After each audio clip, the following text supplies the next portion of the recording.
I still remember the exact moment my world shifted beneath my feet, not with a loud crash or a warning, but with a quiet sentence spoken so casually that it almost felt unreal. "I asked when the wedding is," I had said, trying to keep my voice light, hopeful even.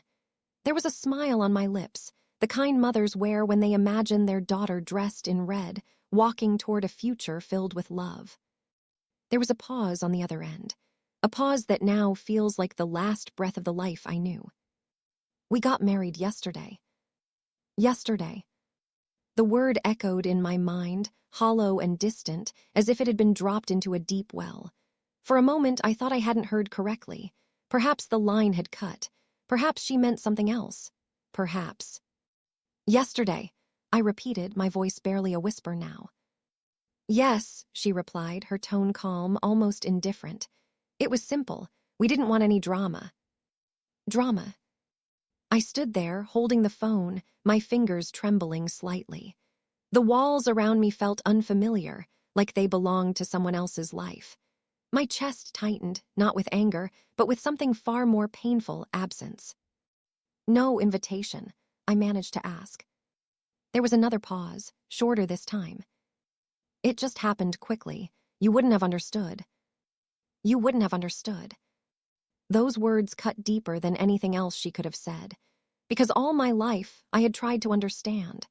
I had tried to be the kind of mother who listens, who bends, who sacrifices. I lowered myself slowly onto the edge of the bed, the same bed where I had spent countless nights awake after her father passed away. Nights filled with silent prayers, whispered promises, and the weight of raising a child alone. "I see," I said, though I saw nothing at all. The call ended soon after. No warmth, no explanation, just silence. And in that silence, memories began to rise, uninvited, relentless, and painfully alive. I was not always this woman sitting alone in a quiet house, holding onto echoes. Once, I was someone else. Someone full of laughter, dreams, and a love so complete that I believed it could protect us from anything. I met my husband when life was still kind. He had a way of speaking that made everything feel certain, even the uncertain things. When he smiled, it felt like home. And when he promised me a future, I believed him without question. We didn't have much, but we had enough. Enough love to build a life, enough hope to carry us through difficult days. And then, one day, everything changed. He fell ill.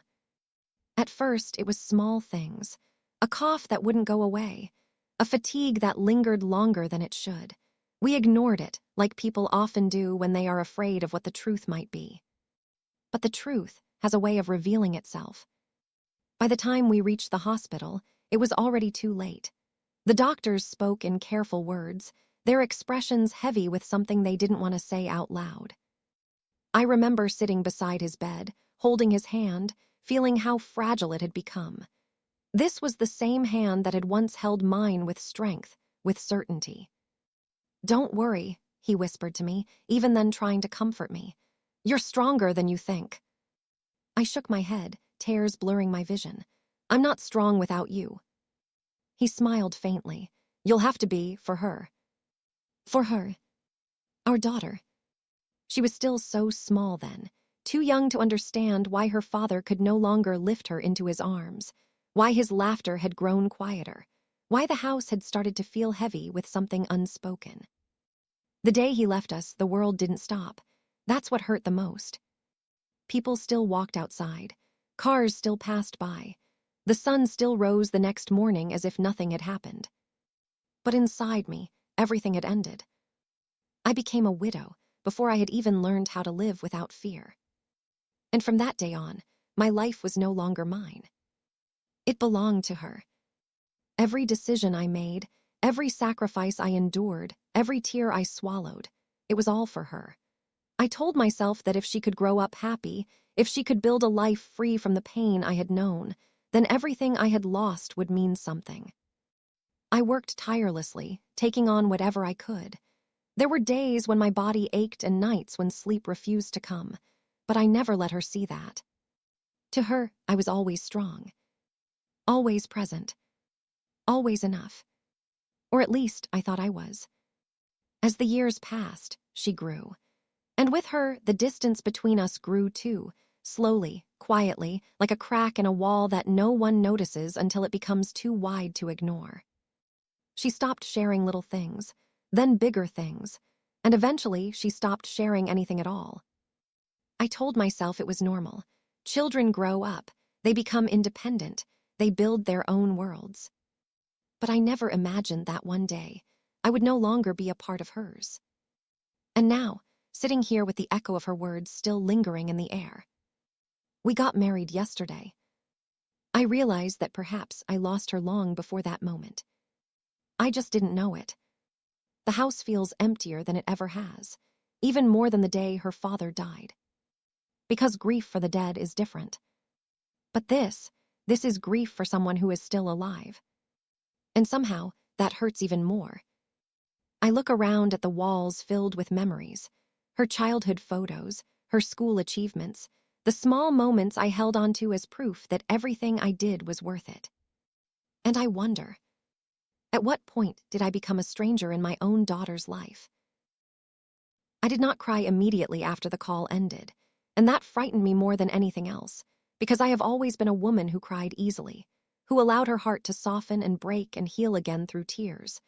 But that day there was nothing, only a strange stillness, as if my emotions had frozen somewhere deep inside me, refusing to surface, refusing to accept what had just happened, and I sat there for a long time holding the phone in my hand, staring at the blank screen as though it might light up again and tell me this was all a mistake, that my daughter would call back laughing and say she was joking, that she would apologize and tell me the real wedding date, ask me what color I would wear, ask me to stand beside her the way daughters are supposed to want their mothers beside them. But the phone remained silent, and slowly, painfully, the truth began to settle inside me like a weight I could not lift. My daughter had gotten married, and she had not told me. Not before, not during, not even properly after, just a sentence thrown carelessly into a conversation as if it were nothing, as if I were nothing. And that is when the memories began to come back more clearly. Not just the distant ones from when her father was alive, but the smaller moments I had ignored, the signs I had dismissed, the quiet changes in her behavior that I had explained away because I did not want to believe there was a distance growing between us that I could not bridge. I remembered the first time she came home late and did not tell me where she had been, how she avoided my eyes when I asked, how she brushed it off with irritation instead of the openness she once had.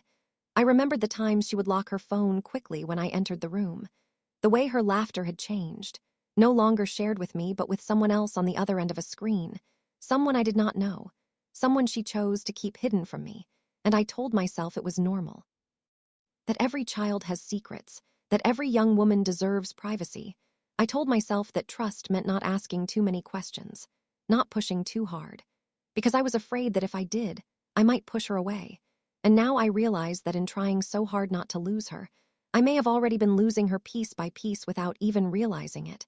I stood up from the bed eventually, my legs weak as though they no longer belonged to me, and I walked slowly through the house, touching things absent-mindedly, the edge of the table, the back of a chair, the wall where her height had been marked year after year in faint pencil lines that I never had the heart to erase, each mark a memory of a birthday, a small celebration, a moment when she would stand proudly and say she had grown taller, and I would smile and pretend to measure her carefully, even when I already knew the number did not matter, because what mattered was that she was growing, she was becoming someone.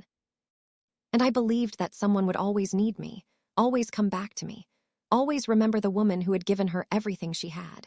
But now those marks on the wall felt like a timeline of distance instead of growth, each inch a step further away from me. And I found myself standing in her room, or what used to be her room, the door slightly open as it always had been, as if waiting for her to walk in at any moment, but the room itself told a different story. It was too neat, too untouched, the bed made perfectly, the shelves cleared of most of her things, only a few forgotten items left behind as if they no longer mattered, as if this place was no longer her home. And perhaps it hadn't been for a long time, I just hadn't wanted to see it. I walked further inside and sat on the edge of her bed, running my hand over the fabric, remembering the nights I would sit here when she was younger, when she would cry over small things, a broken toy, a bad dream, a fight with a friend. And I would hold her and tell her everything would be okay, that I was there, that I would always be there, and she would believe me. She would fall asleep in my arms, trusting that nothing in the world could hurt her as long as I was near. And I wonder now when that trust began to fade, when she stopped believing that I was her safe place, when she decided that I would not understand her life, her choices, her love, because that is what hurts the most, not just that she got married without telling me, but that she believed I would not understand, that I would not accept her happiness, when all I have ever wanted was for her to be happy, even if that happiness did not include me as much as it once did. I would have accepted it. I would have stood quietly in the background if that is what she needed. I would have blessed her, prayed for her, held her hand on the day she chose to start a new life. But she did not give me that chance. She decided for me that I would not understand, and in doing so, she took away something I can never get back. I do not know who he is, the man she married. I do not know his face, his voice, his family. I do not know if he is kind, if he will care for her the way she deserves, if he will stand beside her in difficult times or walk away when things become hard. And that ignorance fills me with a quiet fear that I cannot express to anyone, because I have no right. I have no place in this part of her life. I am just someone she informed after the fact. Someone who is expected to accept and move on, and perhaps that is what I am supposed to do. Perhaps that is what mothers like me are meant to do, to give everything and then step aside when our children no longer need us, to swallow our pain and smile when they make choices without us, to pretend that our hearts do not break in ways that cannot be seen. And yet, even in this pain, there is still a part of me that wants to hear her voice again, not the distant, detached voice from earlier, but the voice she used to have when she would call me excitedly, telling me about her day, her dreams, her little victories. I want to ask her so many questions, not out of anger, but out of love. I want to know if she was happy on her wedding day, if she smiled the way she used to when she was truly happy, if she looked around and wished, even for a second, that I was there, standing somewhere in the crowd, watching her, blessing her silently, or if she did not think of me at all. And that question lingers in my heart more heavily than anything else. Because if she did not think of me, if I was not even a passing thought in that moment, then perhaps I have already lost more than I am ready to accept. And as I sit there in the quiet of her empty room, I finally feel something begin to break inside me slowly, painfully, like ice cracking under pressure. And the tears that would not come earlier begin to gather in my eyes, not loudly, not uncontrollably, but quietly. The way grief often arrives when it has been waiting too long. And I realize that this is only the beginning of a pain I do not yet fully understand. A pain of being left behind while still being alive. A pain of loving someone who has chosen a life where you no longer belong. And I do not know how to carry this. I do not know how to make sense of it. But I know one thing for certain. The silence of this house will never feel the same again, because now it is filled with a truth I can no longer ignore. My daughter has started a new life, and I am not part of it. That night did not end. It simply stretched into something heavier, something that felt like time itself had slowed down just to make me feel every second of my loneliness more deeply. And I lay on my bed staring at the ceiling, the same ceiling I had looked at so many nights before when life had already tested me in ways I thought were unbearable. Yet somehow this felt different, sharper in a quieter way. Because back then I had grief, but I also had purpose. I had someone who needed me. Someone whose small hands would reach out for me in the dark. Someone who would whisper "Amy" and remind me why I had to keep going. But now there was no voice calling out to me, no footsteps in the hallway, no door creaking open in the middle of the night, only silence. And in that silence my thoughts grew louder, more relentless, refusing to let me rest. I kept replaying her words over and over again, trying to understand them, trying to find something I might have missed. Some hidden meaning that would make it hurt less, but there was nothing hidden in them. They were simple, direct, final. She had moved on. She had chosen a life that did not include me. And I had been informed only after it was already done, as if I were a distant relative rather than the woman who had carried her for 9 months, who had held her through fevers, who had stayed awake through nights of worry, who had built her entire existence around the fragile hope that her daughter would never feel alone in this world. And yet here I was, the one left alone, wondering where I had gone wrong, wondering if there had been a moment, a specific moment where I could have changed things, where I could have held onto her a little tighter or perhaps loosened my grip a little sooner. I thought about the times I had said no to her, The times I had been strict because I believed it was necessary. The times I had worried too much, asked too many questions, or maybe not enough, and each memory felt like a question without an answer, a piece of a puzzle that no longer fit together. I got up in the middle of the night, unable to lie there any longer, and walked slowly into the kitchen, the cold floor beneath my feet grounding me in a reality I wished I could escape. I poured myself a glass of water, but my hands trembled so much that some of it spilled onto the counter. And I stood there staring at it, watching the water spread in small, uneven lines. And for some reason, that simple sight broke something inside me again, because it felt like a reflection of my own life. Something once contained now slipping out of control, spreading into spaces I could not gather back together. I leaned against the counter and finally allowed myself to cry fully, not the quiet tears from earlier, but deep, aching sobs that came from a place I had kept buried for years. Because it was not just about today. It was not just about her marriage. It was about everything, every sacrifice, every moment of loneliness I had endured thinking it would lead to something meaningful, something lasting. And now I was faced with the possibility that perhaps it had all led me here, to this empty house, to this silence, to this realization that love does not always return to you in the way you expect it to. And as I cried, I found myself speaking out loud, not to anyone in the room, but to him, to the man who had once promised me that everything would be okay. I whispered his name softly, the way I used to when he was still here, and for a moment I imagined he was standing beside me, listening, understanding in a way no one else could. "You told me I was strong," I said through my tears, my voice trembling, "but I don't feel strong anymore." And the silence that followed was heavy, but not unfamiliar. I had lived with his absence for years. I had learned to survive without his voice, without his presence. But tonight I needed him more than I had in a long time, because he would have known what to say. He would have known how to make sense of this pain, or at least how to share it with me so it did not feel so overwhelming. I wiped my tears slowly and took a deep breath, trying to steady myself. Because even in this moment of breaking, there was a part of me that knew I could not fall apart completely. I had learned that much from life. That no matter how deep the pain, the world does not stop. The morning still comes, and you are expected to rise with it, whether you are ready or not. I walked back to my room eventually, my body exhausted but my mind still restless, and I lay down again, closing my eyes not because I expected to sleep, but because I did not know what else to do. And as the first light of dawn began to creep through the curtains, I realized that a new day had begun, a day in which my daughter was a married woman.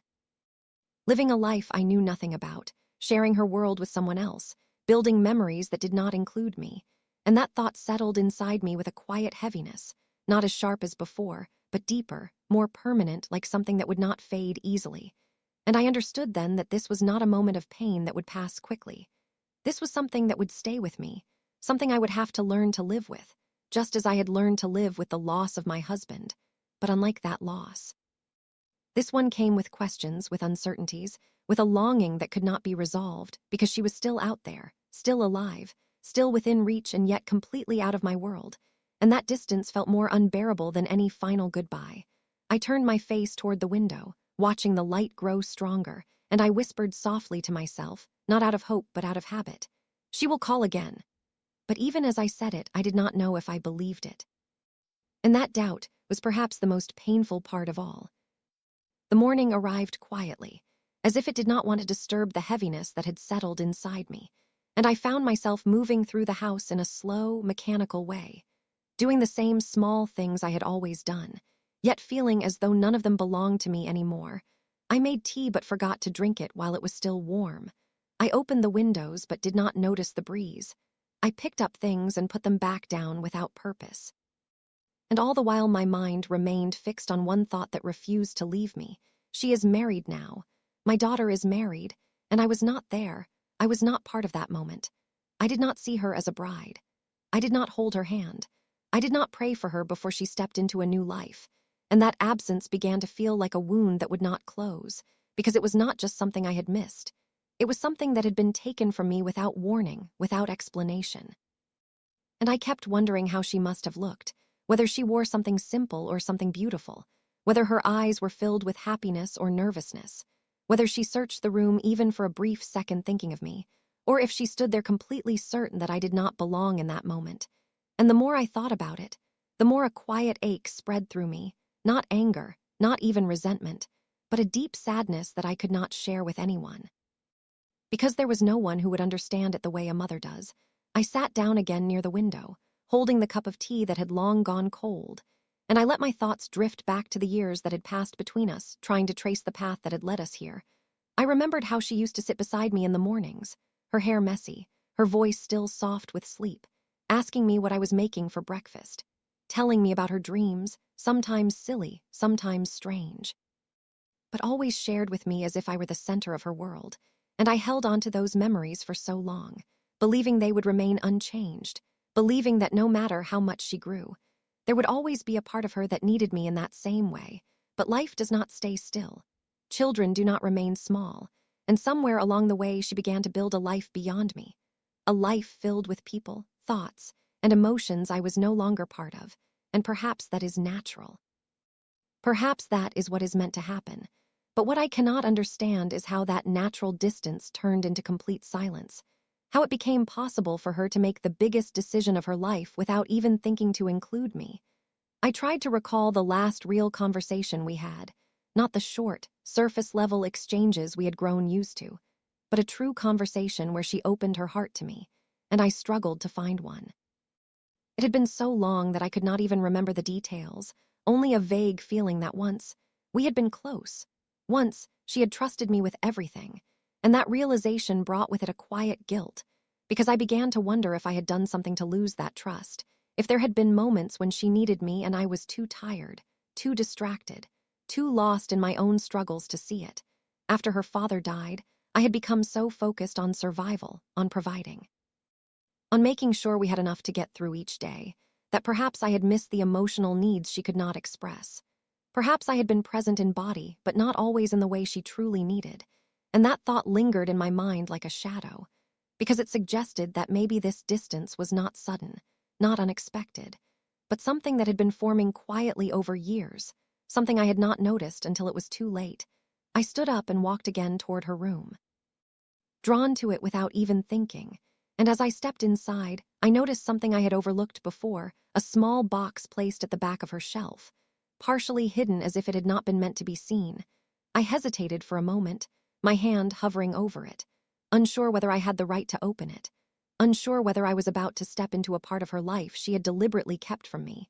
But the need to understand, even just a little, was stronger than my hesitation, and slowly, carefully, I opened the box. Inside were small things, photographs, folded papers, a few trinkets that looked ordinary at first glance. But as I picked them up one by one, I began to see fragments of a life I had not known. There were pictures of her with friends I had never met, places I had never heard her mention, moments of laughter and closeness that had happened without me. And then there was a photograph of her standing beside a man, her expression softer than I had seen in a long time. Her eyes filled with something I recognized immediately, love, and my heart tightened as I looked at it.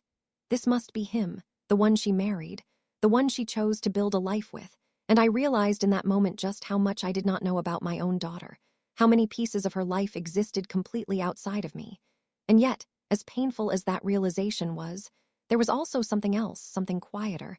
I could see that she was not unhappy in that photograph. She was not lost or uncertain. She looked at peace in a way I had not seen in years, and that brought a strange, conflicting feeling into my heart, because even in my pain, I could not ignore the fact that she might be happy, that she might have found something that gave her the kind of comfort and belonging I had always hoped she would have. And for a moment, just a brief moment, I felt something close to relief, because if she was truly happy, then perhaps all my sacrifices had not been in vain. Perhaps they had led her to a place where she could live a life fuller than the one I had known. But that feeling was quickly followed by another question, one that hurt just as much as everything else. If she was happy, then why did she not want to share that happiness with me?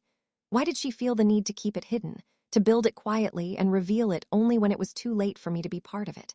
I placed the photograph back in the box carefully, my hands slower now, more deliberate, as if I were handling something fragile not just physically, but emotionally, and I closed the lid gently, leaving it exactly where I had found it, because I understood that whatever answers I was searching for would not come from objects or memories alone. They would have to come from her. and yet I did not know if she would ever give me those answers. I did not know if she would ever open that part of her life to me. And as I stepped out of the room, closing the door softly behind me, I felt a quiet realization settle deep within me. This distance between us was not just about one decision, one moment. It was the result of years of unspoken things, of paths that had slowly diverged until they no longer crossed. And now I was left standing at the edge of her life, looking in from the outside, trying to understand a story that had been written without me. I carried that realization with me throughout the day like a quiet burden, something invisible yet heavy enough to affect every step I took. And even though the house looked the same, nothing inside it felt familiar anymore. It was as if I had woken up in a place filled with memories that no longer belonged to the present, only to a past that had already slipped away from me. And I found myself sitting again in the same spot near the window, holding nothing this time, not even a cup of tea. Just my hands resting loosely in my lap as I stared outside without truly seeing anything, because my thoughts had turned inward once more, circling around the same questions, the same feelings, the same quiet ache that refused to fade. I kept thinking about that photograph, about the way she had looked standing beside him, so certain, so calm, so distant from the girl I used to know, and I wondered how long that version of her had existed without me noticing. How many times she must have smiled like that in moments I was never part of, how many conversations she had shared with him that she never thought to share with me. And slowly, almost painfully, I began to understand something I had not allowed myself to accept before. She had not left me in a single moment. She had been leaving me gradually for years, building a life that was slowly moving further and further away from mine, and I had been standing still, holding on to what we once were, believing that it was still enough to keep us close. But it was not, and perhaps it never could have been. I leaned back against the chair and closed my eyes for a moment, letting the silence settle around me again. But this time it felt different, less sharp, less overwhelming, not because the pain had lessened, but because it had begun to take shape. It was no longer a sudden shock. It was something I could see more clearly now, something I could begin to understand even if I could not accept it fully. And in that understanding, there was a quiet sadness, but also a strange sense of clarity. I thought about all the times I had told myself that everything I was doing was for her, that every sacrifice would bring us closer, that every hardship I endured would strengthen the bond between us. And now I see that love does not always work that way. Sometimes the very things we do out of love create distances we do not intend. Sometimes our struggles become walls instead of bridges. And I began to wonder if in trying to give her everything, I had unknowingly taken something away from her. Perhaps I had made her feel responsible for my happiness. Perhaps she had seen my sacrifices not as gifts, but as burdens she did not know how to carry. And maybe, just maybe, that is why she chose to keep parts of her life hidden, not because she did not love me, but because she did not know how to share those parts without feeling like she was adding to the weight I was already carrying. And that thought softened something inside me, just a little, because it allowed me to see her not as someone who had intentionally hurt me, but as someone who might have been trying, in her own way, to protect both of us, even if that protection came at the cost of distance. I opened my eyes again and looked around the room, noticing small details I had overlooked before, the way the sunlight fell unevenly on the floor, the faint sound of voices from outside, the ticking of the clock that seemed louder now in the quiet, and I realized that life was still moving forward, whether I was ready or not. The world had not paused to acknowledge my pain, and it never would. And in that moment, I felt something shift inside me. Not a complete change, not a sudden strength, but a small, almost fragile decision. I could not remain frozen in this place. I could not let this pain define everything that came next. Because if I did, then I would lose not only her, but myself as well, and I had already lost too much to allow that to happen. I stood up slowly, my movements still careful, still uncertain, but there was a slight difference now, a sense of purpose, however small, and I walked toward the cupboard where I kept old things I had not touched in years, and I opened it, not entirely sure what I was looking for, only that I needed to reconnect with something that belonged to me, something that reminded me that my life had meaning beyond this moment. And as I searched through the items, my hand fell upon a small, worn-out notebook, one I had almost forgotten about. I pulled it out and held it for a moment, recognizing it immediately. It was the notebook I had kept after my husband passed away, The one where I used to write down my thoughts when the nights felt too heavy to bear, when I needed a place to put my grief so it would not consume me entirely. And for a moment, I hesitated, unsure if I was ready to revisit those feelings. Unsure if opening it would bring back more pain than I could handle. But then I realized that I had survived that pain before. I had faced it, written through it, lived through it. And perhaps I could do the same again, slowly, carefully. I opened the notebook, flipping through pages filled with words I had written years ago, words that carried the weight of a different kind of loss, a final loss, a loss that had forced me to rebuild my life from nothing. And as I read them, I felt a quiet connection to the woman I had been back then, a woman who had thought she would not survive, yet somehow did, a woman who had believed her world had ended, yet found a way to continue. And that realization brought a faint sense of strength back into me, because it reminded me that I was not as fragile as I felt in this moment, that I had endured pain before and found a way through it. And perhaps I could do so again, even if this pain was different. Even if it came with questions instead of closure. I turned to a blank page in the notebook and held the pen in my hand, staring at it for a long moment, unsure of what to write, unsure of where to begin. But then, slowly, the words came, not perfect, not organized, just honest. And I began to write about what had happened, about the call, about her words, about the emptiness I felt, about the questions that would not leave me. And as I wrote, I felt something inside me loosen slightly. Not disappear, but shift, as if the act of putting it into words made it a little less overwhelming, a little more manageable. And for the first time since that moment on the phone, I felt like I was doing something, however small, to face this reality instead of being consumed by it.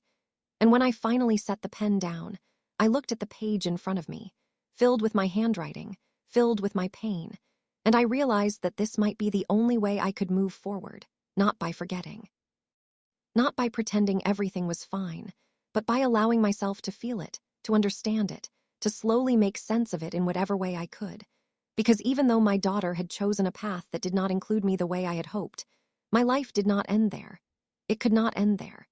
And as I closed the notebook gently, holding it close for a moment before placing it beside me, I felt a quiet, fragile determination begin to take root within me, not strong enough to change everything.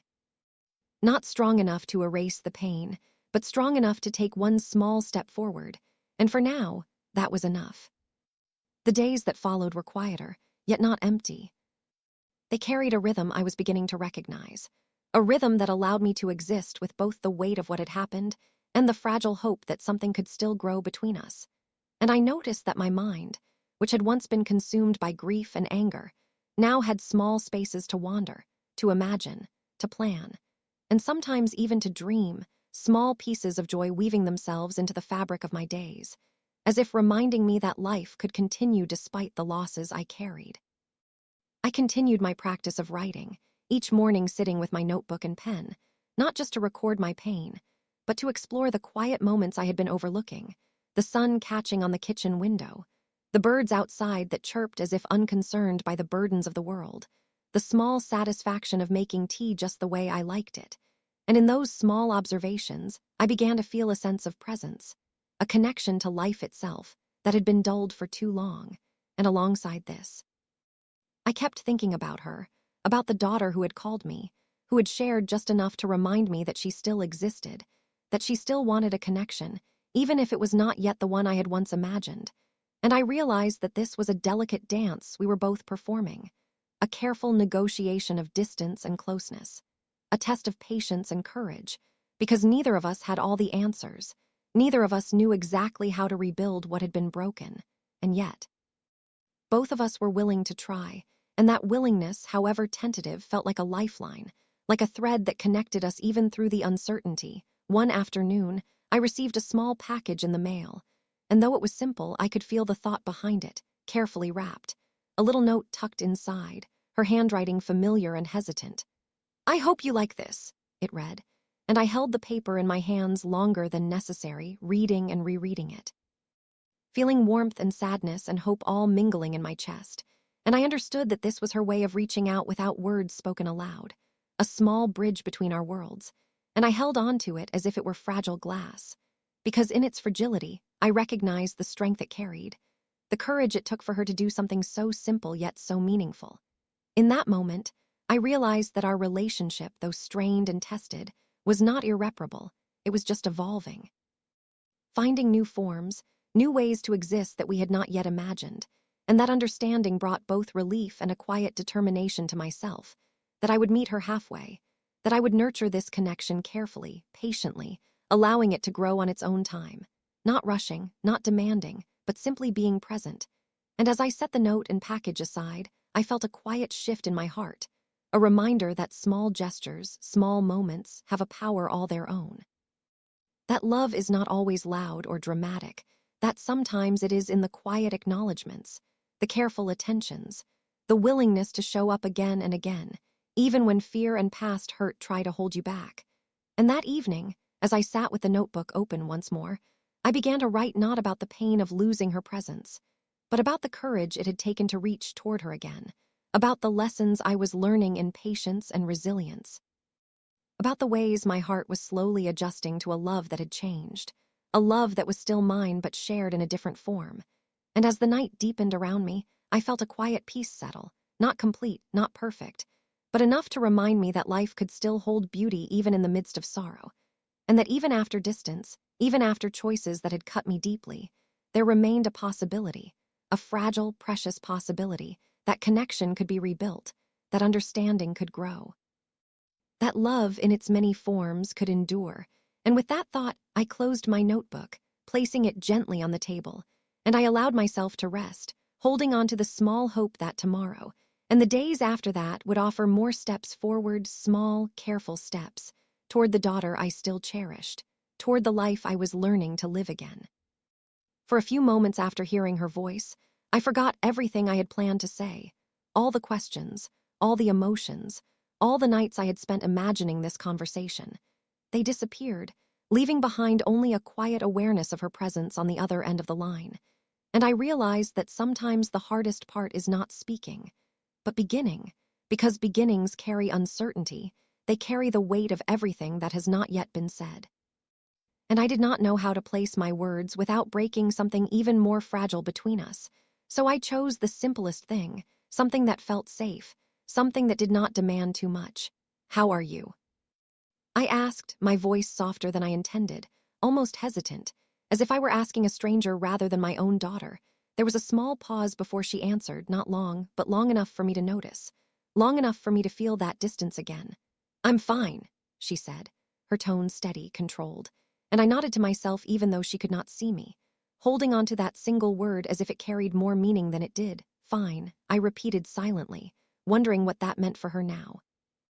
What her days looked like, what her new life felt like, and then, after a moment, she added, "How are you?" And there it was, the same question returned to me, but it felt different coming from her. It felt like something expected rather than something deeply meant. And for a brief second, I considered telling her the truth, telling her how I had spent the past days, how her words had echoed in my mind, how the house had felt emptier than ever before, but I stopped myself, not because I wanted to hide it, but because I did not want to place that weight on her in this moment. Not when we were only just beginning to speak again. I'm okay, I replied instead, the words simple, incomplete, but easier than explaining everything that lay beneath them. Another silence followed, not uncomfortable exactly, but uncertain, as if both of us were searching for the next step without knowing where to place it. And I realized that this was not just my struggle, it was hers too. She did not know how to speak to me in this new space between us, just as I did not know how to reach her, and that understanding softened something inside me again, because it reminded me that distance does not always come from a lack of care. Sometimes it comes from not knowing how to bridge what has already grown too wide. I saw. I began, then paused, unsure how to continue, unsure how to mention what I had found without making it sound like an intrusion. But the words came anyway, slowly, carefully. I saw your picture. There was a slight shift in her tone when she responded, not defensive, but more alert, more aware. Oh, she said quietly, and I continued, choosing each word with care. You looked happy, and as I said it, I realized that it was true, beyond everything I felt, beyond my own pain. I had seen that happiness in her eyes, and I could not ignore it. There was a longer pause this time, and for a moment I wondered if I had said the wrong thing, if I had crossed a line I should not have crossed. But then she spoke again, her voice softer now, less guarded.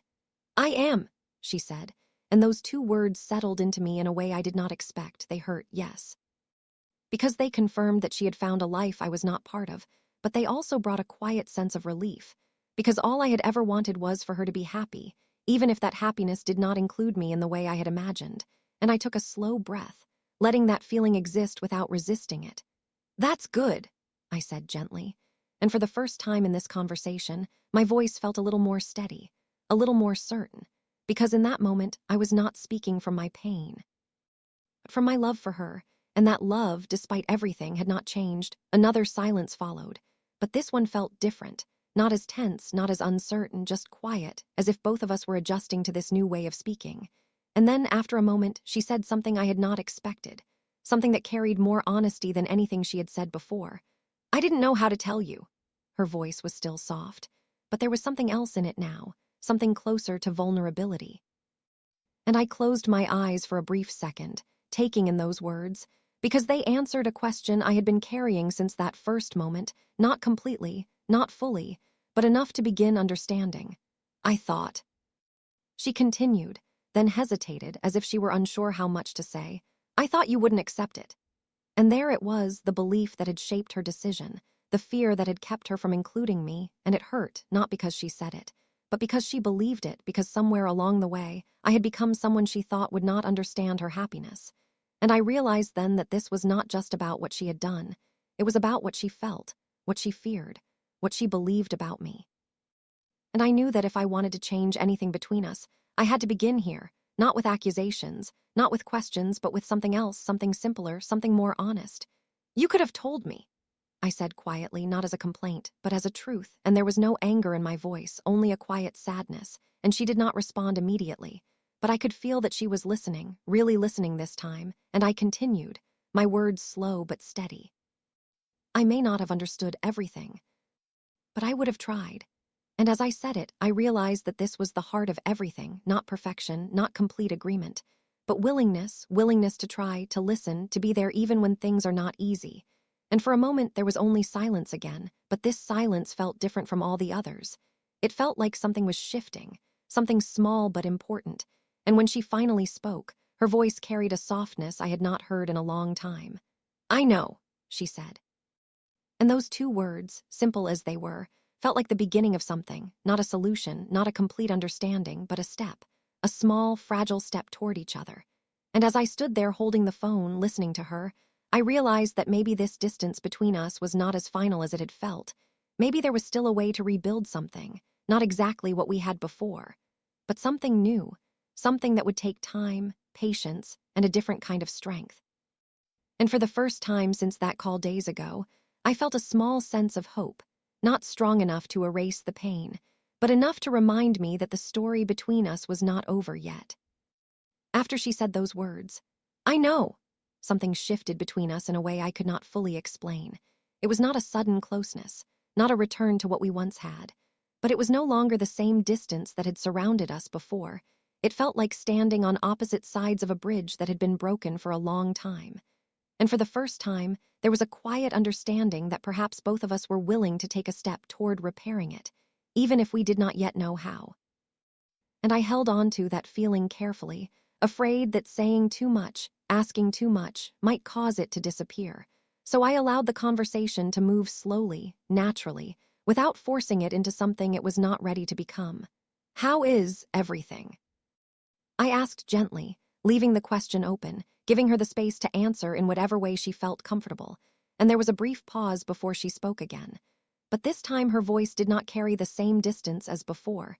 It's different, she said, and I could hear something thoughtful in her tone, as if she were choosing her words more carefully now. But it's good. And I nodded to myself, even though she could not see me, trying to imagine what her life looked like now, the home she was living in, the routines she was building, the person she was sharing her days with, and I realized how much I still did not know, and how much I wanted to know, but I kept my questions gentle, not overwhelming, because I understood now that trust does not return all at once. It grows slowly in small moments like this. And he? I asked quietly, the word feeling unfamiliar on my tongue, as if I were speaking about someone who existed in a world just beyond my reach, There was another small pause, but it was softer this time, less guarded. "He's kind," she said, and there was something in the way she said it that made me listen more closely, something that carried both certainty and a hint of vulnerability. "He understands me," she added, and those words settled into me in a complicated way, because they held both comfort and pain. Comfort because she had found someone who treated her well, someone who saw her in a way that made her feel understood, and pain because it reminded me that she had not felt that same understanding from me. At least not enough to trust me with her decisions. And yet, instead of letting that pain take over, I focused on what mattered most, her happiness. "That matters," I said softly, and I meant it. Because after everything life had taken from us, after all the struggles we had endured, the one thing I had always wanted was for her to find a place where she felt safe, where she felt valued, where she could be herself without fear. And if she had found that, then I could not take that away from her with my own hurt. The conversation continued in this quiet, careful way, moving between small questions and simple answers. And with each exchange, I felt the distance between us shift slightly, not disappearing, but becoming something we were both aware of, something we were both, in our own ways, trying to navigate. And then, after a moment, she said something that surprised me, something that carried a weight I had not expected. "I wanted to tell you before." Her voice was softer now, almost hesitant, many times, and I felt my breath catch slightly as I listened, because this was something deeper, something that went beyond the moment of her marriage. This was about everything that had led up to it. "But every time I thought about it, I didn't know how it would go," she continued. "I thought maybe you'd be disappointed or upset." And I closed my eyes briefly, letting her words sink in, because they revealed a fear that had been living inside her, a fear that had shaped her choices in ways I had not understood before. And I realized that in her mind, she had not been rejecting me. She had been protecting herself from a reaction she feared, and perhaps also protecting me from a situation she thought I would not accept. And that realization brought a quiet sadness with it, because it meant that somewhere along the way, I had become someone she felt she had to hide from, not because I had intended it, but because of how she had come to see me. "I wish you had trusted me with that," I said gently, not as a criticism, but as an honest feeling, and there was no accusation in my voice, only a quiet longing for what could have been different, and she did not respond immediately. But I could sense that she was listening, really listening, and after a moment she said, "I think." I was scared, and those words, simple as they were, carried more truth than anything else she had said, because fear has a way of creating distance, of building walls that feel impossible to cross. And I understood that now more clearly than before. I had my own fears too, fears of losing her, fears of not being enough, fears that had shaped my actions in ways I had not always realized. And perhaps in different ways, we had both been protecting ourselves, even if it meant drifting apart. "It's okay," I said quietly, and as I said it, I realized that I meant it, not that everything was fine, not that the pain had disappeared, but that I was willing to understand, willing to accept that we had both made mistakes, that we had both allowed distance to grow between us without knowing how to stop it. And that acknowledgement, simple as it was, felt like an important step, because it shifted the conversation away from blame and toward something else, something more open, more honest, and for a while, we stayed in that space, speaking softly, sharing small pieces of our lives, not everything, not all at once, but enough to begin building something again, something fragile but real. And as the conversation slowly came to an end, neither of us rushing to hang up, I felt a quiet sense of calm settle within me, not complete, not perfect, but present. And before we said goodbye, she hesitated for a brief moment, and then she said something that stayed with me long after the call ended. "I'll call you again." And I did not know if she would. I did not know when or how, but the fact that she said it, the fact that she was thinking about a next time, a continuation, was enough for me to hold on to. And when the call finally ended, I stood there for a while, the phone still in my hand, the silence of the house returning once again. But this time it did not feel as heavy as before, because within that silence, there was now a small, quiet hope, not loud, not certain, but enough to remind me that even after distance, even after pain, some connections are not entirely lost. They simply need time, patience, and the courage to begin again. After the call ended, I did not move for a long time, not because I was frozen in pain like before, but because something inside me had softened, and I was trying to understand this new feeling that had taken its place. It was not happiness, not yet, and it was not the deep, aching sorrow that had consumed me in the days before. It was something in between, something quieter, something that felt like the beginning of acceptance, and I stood there holding the phone loosely in my hand, replaying her words in my mind, not the ones that had hurt me, but the ones that had carried honesty, the ones that had opened a small window between us. "I was scared," she had said, and I found myself thinking about that more than anything else, because fear is something I understood deeply. I had lived with it for years after losing my husband. The fear of not being enough, the fear of failing her, the fear of raising her alone in a world that often felt uncertain and unforgiving. And perhaps without realizing it, I had allowed that fear to shape the way I loved her, the way I held on to her, the way I tried to protect her from everything, and maybe in doing so, I had also created a space where she felt she had to protect herself from me, not because I was harsh or unkind, but because my love had become something she did not always know how to face, and that realization stayed with me as I slowly placed the phone down and walked toward the window again, looking outside at a world that continued to move forward without any awareness of the quiet changes happening inside me. And for the first time in many days, I allowed myself to breathe a little more freely, as if something that had been tightly held within me had begun to loosen its grip, not completely, but enough to remind me that I was still here, still capable of moving forward. Even if that forward was slow and uncertain, I sat down and reached for my notebook again, opening it to the page I had written on earlier, and I read through my own words, seeing them differently now, because they had been written in a moment of confusion and pain. But now there was a small piece of understanding that had been added to that story, and I picked up the pen once more, not to erase what I had written, but to continue it, to add this new layer, this new realization that perhaps our distance had not come from a lack of love, but from a lack of understanding. From fears that had never been spoken, from expectations that had never been clarified. And as I wrote, I found that my thoughts flowed more easily than before, not because everything made sense, but because I was no longer resisting the truth of what had happened.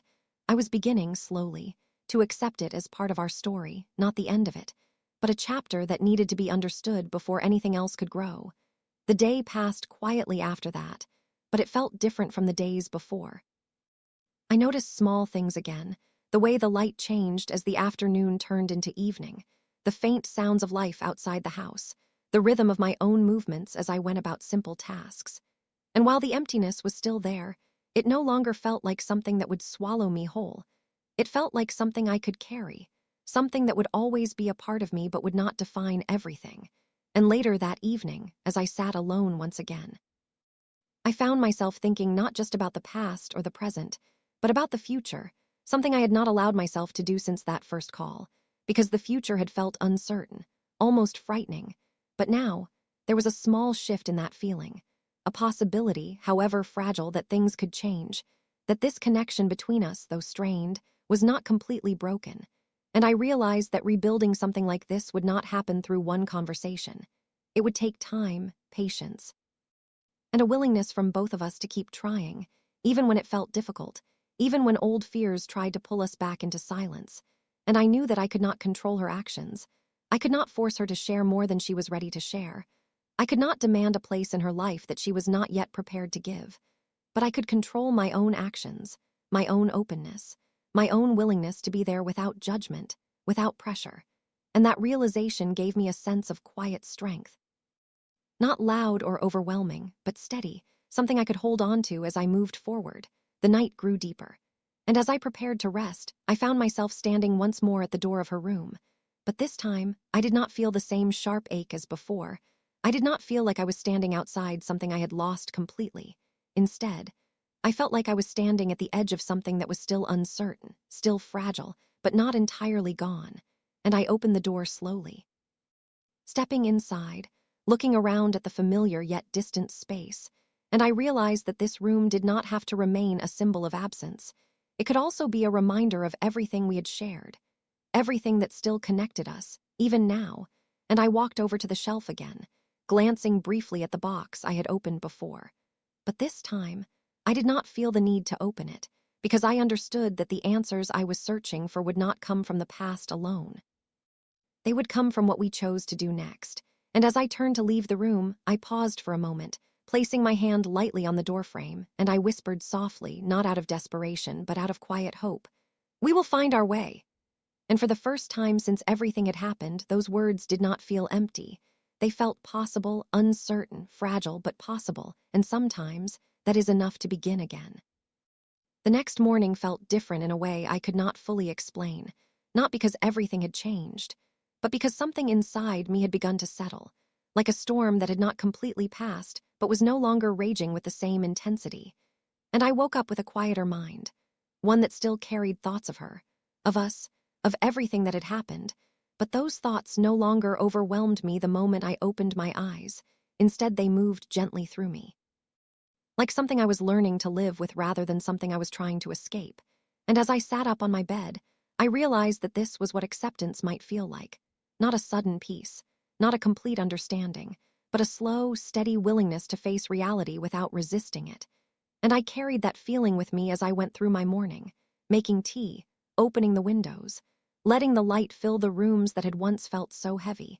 And I noticed how the house, though still quiet, no longer felt suffocating. It felt like a space I could exist in again, a space that belonged to me, not just to my memories. And that realization gave me a small but meaningful sense of control over my own life, something I had felt slipping away in the days before.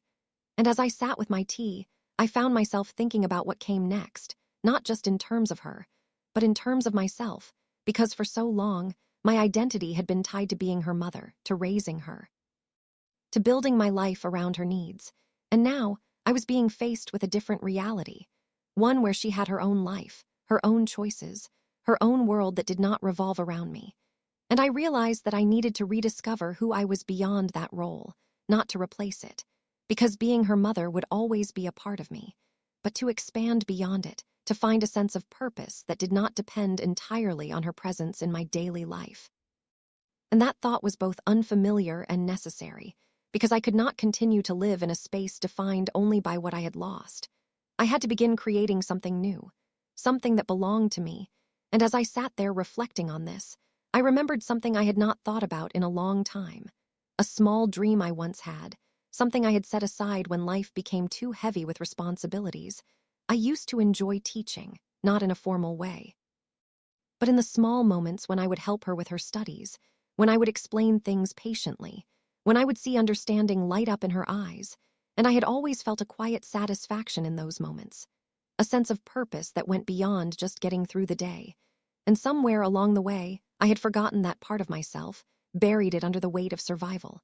But now, as I thought about it again, it felt like something I could return to, something that could give my days a different kind of meaning, not to fill the space she had left, because that space would always be hers, but to create something alongside it, something that allowed me to move forward without losing myself completely. And the more I thought about it, the more it began to feel like a possibility, small, uncertain, but real.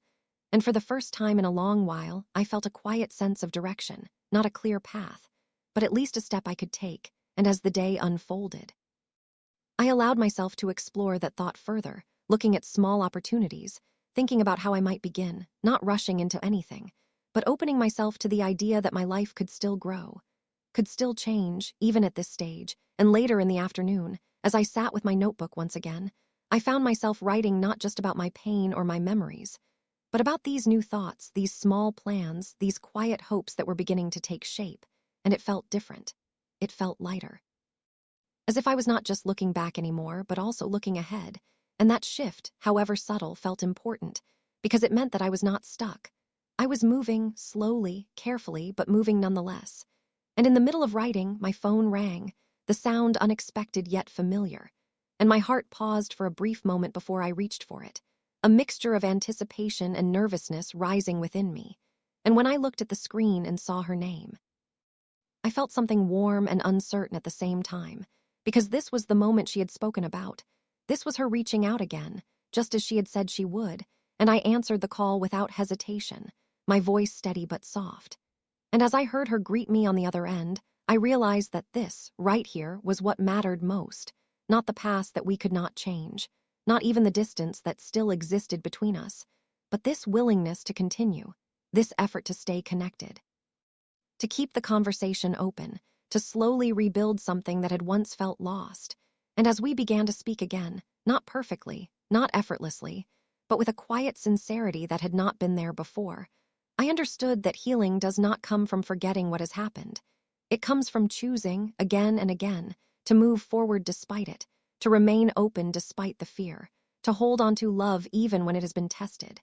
And in that moment, as I listened to her voice and responded with my own, I felt a quiet strength within me, not the kind that hides pain, but the kind that carries it with grace. And I knew that whatever lay ahead, whatever challenges we might still face, we had taken an important step, not toward perfection, but toward understanding, and sometimes that is the most meaningful step of all. The days that followed were quieter, yet not empty. They carried a rhythm I was beginning to recognize, a rhythm that allowed me to exist with both the weight of what had happened and the fragile hope that something could still grow between us. And I noticed that my mind, which had once been consumed by grief and anger, now had small spaces to wander, to imagine, to plan, and sometimes even to dream, small pieces of joy weaving themselves into the fabric of my days, as if reminding me that life could continue despite the losses I carried. I continued my practice of writing, each morning sitting with my notebook and pen, not just to record my pain, but to explore the quiet moments I had been overlooking, the sun catching on the kitchen window, the birds outside that chirped as if unconcerned by the burdens of the world, the small satisfaction of making tea just the way I liked it. And in those small observations, I began to feel a sense of presence, a connection to life itself that had been dulled for too long. And alongside this, I kept thinking about her, about the daughter who had called me, who had shared just enough to remind me that she still existed, that she still wanted a connection, even if it was not yet the one I had once imagined. And I realized that this was a delicate dance we were both performing, a careful negotiation of distance and closeness, a test of patience and courage, because neither of us had all the answers, neither of us knew exactly how to rebuild what had been broken, and yet, both of us were willing to try, and that willingness, however tentative, felt like a lifeline, like a thread that connected us even through the uncertainty. One afternoon, I received a small package in the mail, and though it was simple, I could feel the thought behind it, carefully wrapped, a little note tucked inside, her handwriting familiar and hesitant. "I hope you like this," it read, and I held the paper in my hands longer than necessary, reading and rereading it, feeling warmth and sadness and hope all mingling in my chest. And I understood that this was her way of reaching out without words spoken aloud, a small bridge between our worlds, and I held on to it as if it were fragile glass, because in its fragility, I recognized the strength it carried, the courage it took for her to do something so simple yet so meaningful. In that moment, I realized that our relationship, though strained and tested, was not irreparable. It was just evolving, finding new forms, new ways to exist that we had not yet imagined. And that understanding brought both relief and a quiet determination to myself, that I would meet her halfway, that I would nurture this connection carefully, patiently, allowing it to grow on its own time, not rushing, not demanding, but simply being present. And as I set the note and package aside, I felt a quiet shift in my heart, a reminder that small gestures, small moments have a power all their own. That love is not always loud or dramatic, that sometimes it is in the quiet acknowledgments, the careful attentions, the willingness to show up again and again, even when fear and past hurt try to hold you back. And that evening, as I sat with the notebook open once more, I began to write not about the pain of losing her presence, but about the courage it had taken to reach toward her again, about the lessons I was learning in patience and resilience, about the ways my heart was slowly adjusting to a love that had changed, a love that was still mine but shared in a different form. And as the night deepened around me, I felt a quiet peace settle, not complete, not perfect, but enough to remind me that life could still hold beauty even in the midst of sorrow, and that even after distance, even after choices that had cut me deeply, there remained a possibility, a fragile, precious possibility, that connection could be rebuilt, that understanding could grow, that love in its many forms could endure. And with that thought, I closed my notebook, placing it gently on the table, and I allowed myself to rest, holding on to the small hope that tomorrow, and the days after that, would offer more steps forward, small, careful steps, toward the daughter I still cherished, toward the life I was learning to live again.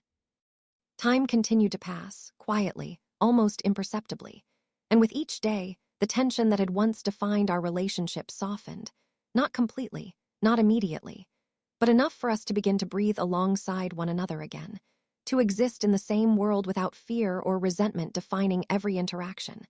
And I began to notice the subtle ways our lives intertwined once more, the brief messages she sent, the small calls that grew slightly longer each time, the careful sharing of moments that mattered to her, and I responded in kind, slowly learning to let go of the bitterness that had taken root after the first shock, allowing space for understanding, for patience, for love in its new, more fragile form. I started to see her not just as my child who had hurt me by keeping secrets, but as a woman navigating her own life, with her own fears and hopes. And in seeing her this way, I found a renewed sense of empathy, a deeper capacity to support her even from a distance, to celebrate her joys without diminishing my own experiences, to honor the choices she had made while holding on to the bond that could never truly be broken, even as our relationship evolved. I also rediscovered pieces of myself that had been dormant, the quiet joys of small routines, the pleasures of writing, of observing the world around me, of tending to my own needs alongside the love I continued to carry for her. And I realized that life after loss, after distance, after the rupture of expectations, is not about returning to what was, but about learning how to live fully within what remains, how to embrace the uncertainties and the fears while still allowing oneself to hope and to feel. I began to understand that motherhood, like love itself, is not always about proximity, not always about perfect understanding. Sometimes it is about enduring presence, about showing up in whatever way one can, about creating bridges even when the waters below are turbulent. And as I reflected on the journey we had been through, from the shock of her announcement to the fragile reconnections we were now nurturing, I felt a quiet pride in the resilience we had both shown, the courage it had taken to face one another again, to speak honestly, to listen without judgment, to forgive, and to accept.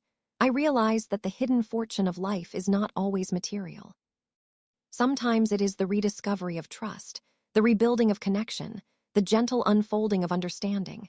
And though there would still be moments of doubt, moments of pain, moments when the past threatened to intrude upon the present, I knew that we had taken the necessary steps to move forward together, each step deliberate, careful, yet filled with a commitment to remain present in each other's lives.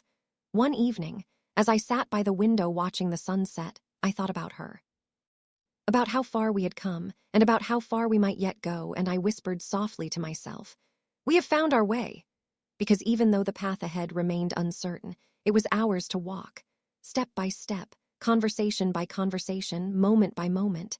And in that acknowledgement, I felt the culmination of all my grief, all my love, all my hope, and all my endurance distilled into a quiet certainty that even after profound loss, even after distance and misunderstanding, life offers the possibility of reconnection, the chance to rebuild what seemed broken, and the strength to continue loving fully, not as it once was, but in a way that is richer for the trials it has endured.